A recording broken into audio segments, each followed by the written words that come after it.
And I just said, okay, Lord, I don't know what to do. I don't know what to do. And I heard this whisper in the back of my heart, what brings you joy? And I thought, what brings me joy? I don't know. I am Eileen Thompson, and I am a leadership coach and an author. My mother tells me that when I was about 7, I told her, Mom, I just want to impact people for good. My mom remarried after my father had died when I was about 18 months old, so he was my dad. And I had 2 younger brothers who were very much the apple of his eye. And I spent a lot of my childhood trying to get approval from my dad. And I figured out at some point that performing was a way to do that. So in fact, in high school, I remember I won the award for being in the most clubs. I was in 23 clubs, which seems impossible. My badge of honor was all the things that I could do and do really well. I just do all the things. I was covering up for a lack of safety, for a fear of abandonment. My first marriage, I got married in 1995. I believed that I had to be exactly what he needed me to be. You know, I first realized that my marriage wasn't going to work when my marriage counselor said, Ann, you can't see what I can see. But he said, you're just being emotionally pummeled, and you're being verbally pummeled.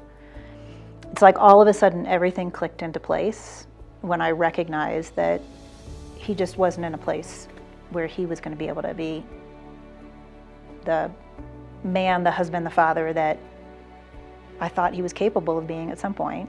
Ended up filing the divorce paperwork, and I rented a little 900 square foot bungalow for me and the kids. I think the hardest moments for me in those first couple of months, it was a sense of feeling alone. And on the one hand, I had a whole new sense of freedom, and I had a whole new sense of joy that I hadn't really had before. I had a whole new sense of there wasn't something coming against me, it didn't feel like anymore. I don't want my kids to not have, you know, a household where there are 2 loving parents who are raising them together. And I felt a lot of the weight of the decision I had made to leave. And I began to pray and ask the Lord, like, send me someone. I want to marry again. I want to have a great marriage.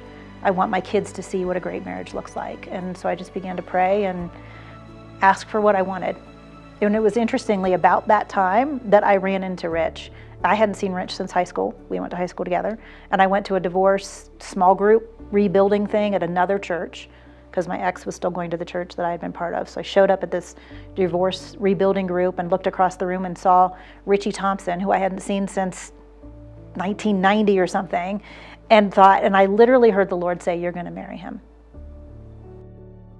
And I said, no, I'm not. No, I'm not. I'm not marrying some guy I went to high school with. I didn't know what it meant for a man to protect me. I didn't know what it meant for a man to take care of me or to open the door for me or to pay for dinner or to want to teach with me or to compliment me, to celebrate my gifts, not to feel threatened by who I was. It was a whole new experience. And as I learned it, it was like God was teaching me, this is actually what a husband does. This is what a husband is. You didn't see it in your growing up as a kid. You didn't see it in your first marriage, but this is what I have for you. And as I did that, that's when the real healing began for me.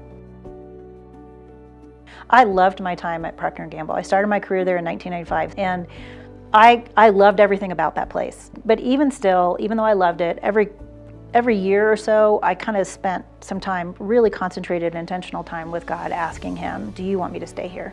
And I started feeling like he was saying, you're gonna leave at some point. So one night during all of this, I had a dream. And in the dream, there's these hills of sand, like in a desert, and they're kind of combed. You know how like the sand is all combed? And there's a sheep, I know I'm the sheep, and there's a shepherd, I know that's Jesus. And Jesus kind of taps the sheep with his rod and says, we're going this way. And I look over this way, I can't see anything because there's just a hill. And he says, you can't see over the hill, but I can. We're gonna go this way. And I resigned the next day. I resigned from Procter, went to this little company called Seek. I really had a great time at Seek. Through the first 2 years, I loved it. I was having a blast. The problem started brewing at Seek about 2 years in when I started feeling and recognizing that I had made some missteps.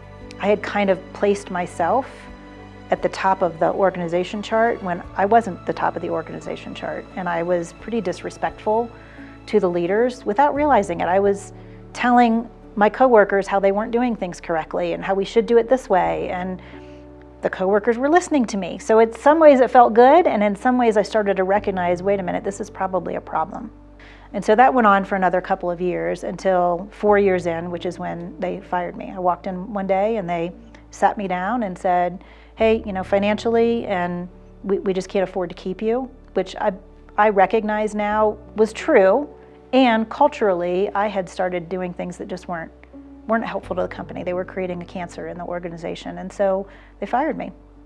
This was back in 2011, so there wasn't a whole lot of corporate entrepreneurship happening back then. But we had this insight that was, if big companies could figure out how to let people be entrepreneurial and how to adopt entrepreneurial practices, then they would get products to market faster or services to market faster. People would stay at the organization longer because they would be more fulfilled and they'd be able to hire entrepreneurial people, and that would be great. And the entrepreneurial people themselves would be able to practice what they do. And so the genesis of the Garage Group was this idea of how could we teach big corporations to adopt the mindsets and the practices and the skills and the tools of startups, of entrepreneurs, and integrate those into their business to really impact mostly innovation, how they got things to market. And that's what we launched. And the company just kind of took off. We hit the Inc. 500 list, fastest growing company list 2 or 3 years in a row. And it was working, it was fabulous, until it wasn't. So in I think it was about 2017, began a series of 3 years of some pretty significant loss that I hadn't really anticipated. Memorial Day weekend, and I got a call from my brother saying that my younger brother, so I have 2 younger brothers, Chris and Mike, and I got a call from Chris saying that Mike had killed himself. I weathered through that. It was challenging. I was kind of the one who was responsible to manage the funeral and manage all the details and things like that. And no, not that long after we got through that, I lost my most amazing mentor, Kathy, this woman that had mentored me for many years. She died of cancer, pretty quick battle with cancer. And then only about 1.5 years after that, I lost my stepdad. And I got this call while I was in a meeting. And I called him back and I said, what's going on? Is something wrong? And he said, it's Dad. He didn't wake up this morning.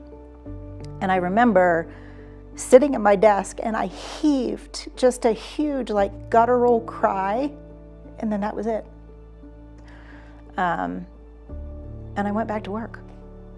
All of these things were colliding together at the same time and leading me to a place of burnout, but also recognizing I really need to go take care of myself physically and emotionally and mentally and spiritually.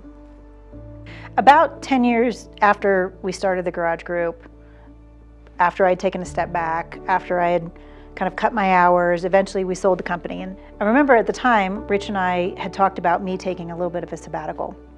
And I thought, well, I'll take a month. He encouraged me to take 3 months. I said, okay, I'll take 3 months. That sabbatical ended up lasting 18 months as I was going through this, to the point where I really felt that God was calling me into this season of writing and coaching.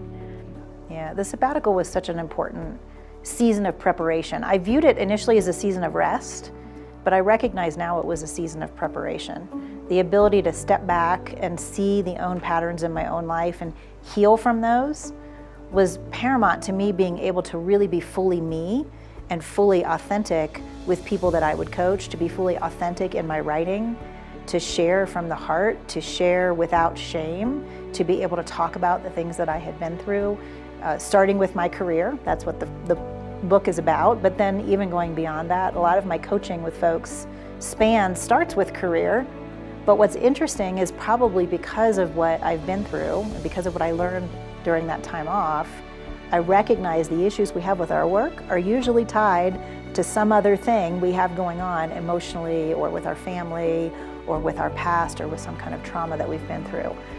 I love coaching people. It just brings me so much life to recognize and create a safe place for people to bring their celebrations as well as their challenges, and to talk through it in a way that really points them to the Lord first and lets them recognize their own gifting, their own ability that they probably don't even recognize they have. So this is my book, Faith at Work, a practical guide to aligning your career with who God created you to be. And the inspiration for writing this book for me really came from my own recognition of how much God has taught me about who I am, who He's created me to be through my career, through all of the transitions in my career. And secondly, I was inspired to write this book by the number of people who would consistently ask me the question, what does God want me to do? You know, if I could go back and tell myself as a child, I probably have lots of things to say to her. I think the first one would be, you don't have to try so hard.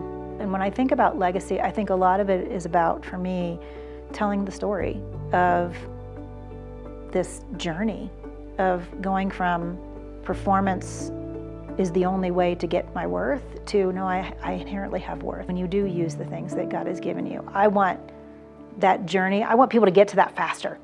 I don't want people to have to wait till they're in their 50s before they get this idea that there's beauty ahead from them and that there's worth and value inherently in who they are and that God has good stuff planned for them. My encouragement to those who are really seeking God in this season is give yourself enough space to quiet the noise so you can hear Him. I wouldn't say that I've become less responsible or that I've become less accomplished or that I've become less of anything. Just my motivation and my level of peace in doing it has changed. God has a plan. I don't get it, but I don't have to get it. So I would say I stopped being this person who felt like she needed to control and perform in order to get the love and the affirmation and the joy and the peace that she thought she wanted, to recognizing that actually all I need to do is trust the Lord.